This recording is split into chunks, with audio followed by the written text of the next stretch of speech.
Quando o outro vira meio, ninguém mais importa. Essa afirmação não é apenas um diagnóstico moral do nosso tempo, mas uma síntese brutal de uma mutação ética profunda que atravessa as relações humanas na contemporaneidade. Pois quando o outro deixa de ser reconhecido como fim em si mesmo e passa a ser reduzido à condição de instrumento, função ou recurso, a própria ideia de humanidade se esvazia lentamente, quase sem ruído. E é exatamente nesse ponto que a crítica ética de Emmanuel Levinas se torna urgente, ao afirmar que a ética não nasce da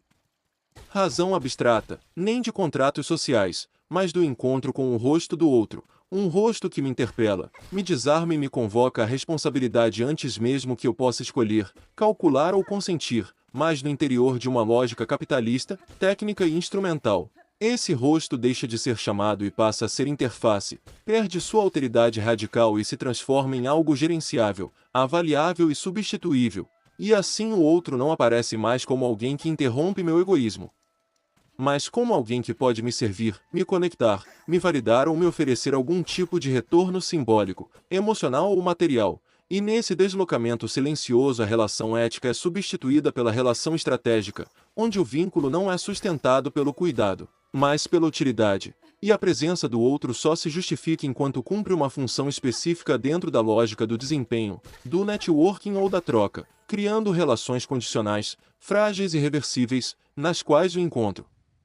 verdadeiro é cada vez mais raro, pois encontrar o outro exige abertura, vulnerabilidade e disposição para ser afetado, algo incompatível com uma cultura orientada pela autopromoção, pelo controle e pela eficiência. E assim nos cercamos de pessoas, mas não nos deixamos tocar por elas, acumulamos contatos, mas evitamos encontros, multiplicamos conexões, mas empobrecemos a experiência da alteridade. E isso produz um paradoxo existencial profundo, pois nunca estivemos tão conectados e nunca nos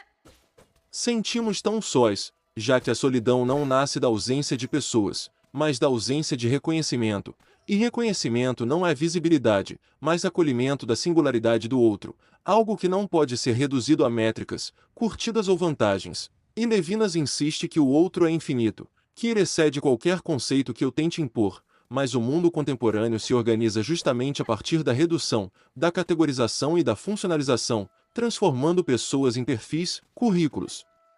papéis sociais e imagens cuidadosamente editadas, que facilitam o consumo do outro, mas impedem o encontro com sua vulnerabilidade real. E assim nos relacionamos mais com representações do que com existências, com funções do que com rostos, com performances do que com presenças. E essa mediação constante cria uma distância segura, onde posso interagir sem me comprometer, falar sem ouvir, aparecer sem me expor verdadeiramente. E essa segurança, embora confortável, é eticamente devastadora, pois elimina o risco do encontro, e sem risco não há ética, apenas administração de relações, e esse modo de existir se infiltra inclusive nos afetos mais íntimos, onde amizades, amores e vínculos familiares passam a ser atravessados por expectativas de retorno, reciprocidade calculada e desempenho emocional, gerando uma insegurança afetiva estrutural, pois se o outro é meio, ele pode ser substituído, e se pode ser substituído, nunca é verdadeiramente necessário, e isso produz sujeitos que vivem em estado de vigilância relacional, sempre avaliando se ainda são úteis, desejáveis ou vantajosos, e ao mesmo tempo avaliando os outros a partir dos mesmos critérios, criando uma simetria perversa onde todos usam e todos são usados, e nesse processo a confiança se dissolve. Porque confiar exige reconhecer o outro como fim, como alguém que não precisa provar valor constantemente, e quando essa base ética desaparece, o laço social se fragiliza, e o encontro humano se torna raro, superficial e exaustivo, pois manter relações estratégicas exige cálculo permanente, autopreservação constante e medo contínuo da descartabilidade. E Zygmunt Bauman descreveu esse fenômeno ao falar da modernidade líquida, onde os vínculos são leves, flexíveis e facilmente desfeitos, não por falta de desejo de conexão, mas por medo do compromisso que o encontro verdadeiro exige. E esse medo não é individual, mas estrutural, pois um sistema que transforma tudo em mercadoria não pode tolerar relações que escapem à lógica da troca, e assim até o sofrimento do outro corre o risco de se tornar conteúdo, espetáculo ou dado estatístico, algo que se consome, comenta e esquece, sem que gere responsabilidade real. E Levinas nos alerta que ver o sofrimento não é o mesmo que responder a ele, pois a ética começa quando o sofrimento do outro me obriga, quando ele me tira do centro e me chama à responsabilidade, mas numa cultura saturada de imagens, o excesso de visibilidade pode paradoxalmente produzir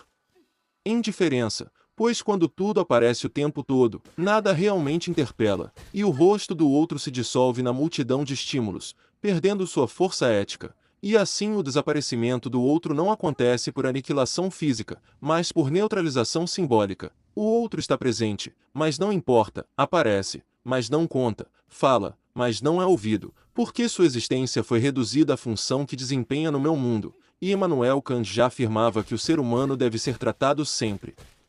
como fim e nunca apenas como meio, mas essa máxima ética se torna quase incompreensível num mundo onde tudo é avaliado por utilidade, eficiência e retorno. E quando essa lógica se impõe, não apenas exploramos os outros, mas nos autorizamos a nos explorar, internalizando a ideia de que nosso valor depende da nossa função, e assim a instrumentalização do outro caminha junto com a auto-instrumentalização, criando sujeitos que se veem como projetos, marcas e produtos, sempre em processo de